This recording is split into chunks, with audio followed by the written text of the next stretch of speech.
Intenté muchas veces escuchar rock cristiano, pero no conectaba. Bienvenidos a Rock and God y bienvenidos al primer video que grabo con mi voz original. Gracias por acompañarme en esta ocasión y hoy quiero hablarte de algo muy personal, el choque entre mi fe y el rock.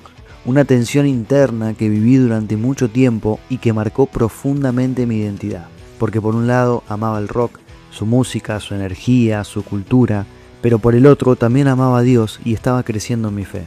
Para entonces surgió en mí una pregunta clave. ¿Cómo puedo reconciliar estos dos mundos que parecen transmitir valores e ideas diferentes? No tenía idea de lo que esa pregunta iba a provocar en mí.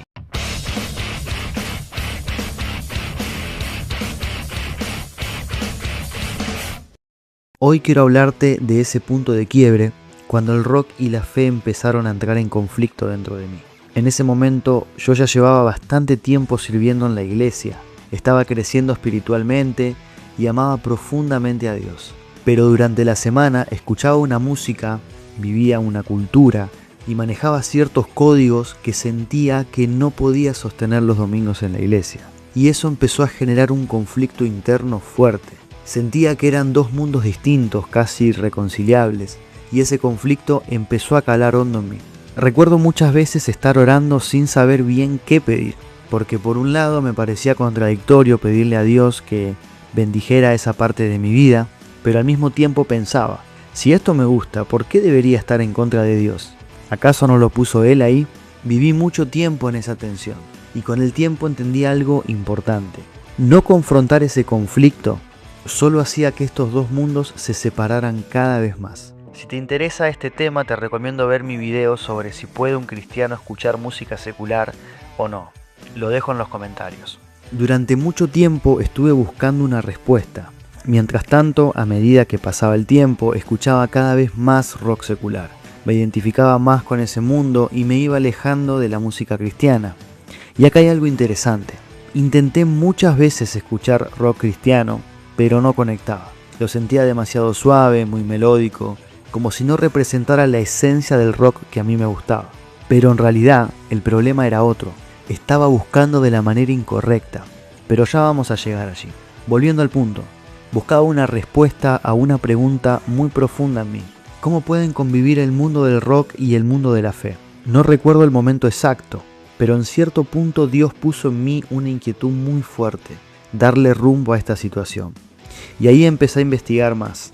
Me metí en la música cristiana, su historia, sus orígenes, sus estilos. Pero hubo algo que cambió todo, lo que más adelante llamé el mapa musical. Es básicamente un proceso de entender qué hay detrás de mis gustos, qué estoy buscando, qué me conecta con la música y de qué manera me vinculo con ella. Si querés que profundice en esto, déjamelo en los comentarios y hago un video sobre este tema. Claro que nada de eso pudo haber sucedido sin Dios de por medio, pero entendí algo fácil de decir, pero difícil de sentir. El rock y la fe no son enemigos. Aunque parezcan ir por caminos distintos, en realidad pueden fusionarse, complementarse y formar algo nuevo.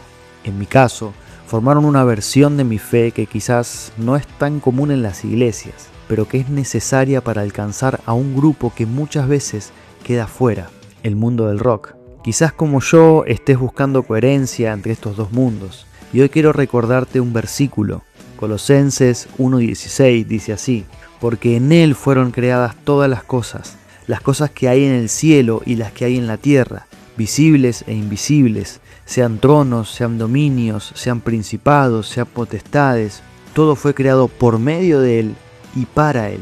Cuando entendemos que en Dios no hay casualidades, sino propósitos, empezamos a ver que todo lo que somos, incluso nuestros gustos, pueden tener un sentido. El rock puede tener otra estética, otro lenguaje, otra forma de comunicar, pero cuando eso se llena del mensaje correcto, el de Cristo, se convierte en algo poderoso. Y contame, ¿vos también pudiste reconciliar tu fe con el rock? Te leo en los comentarios.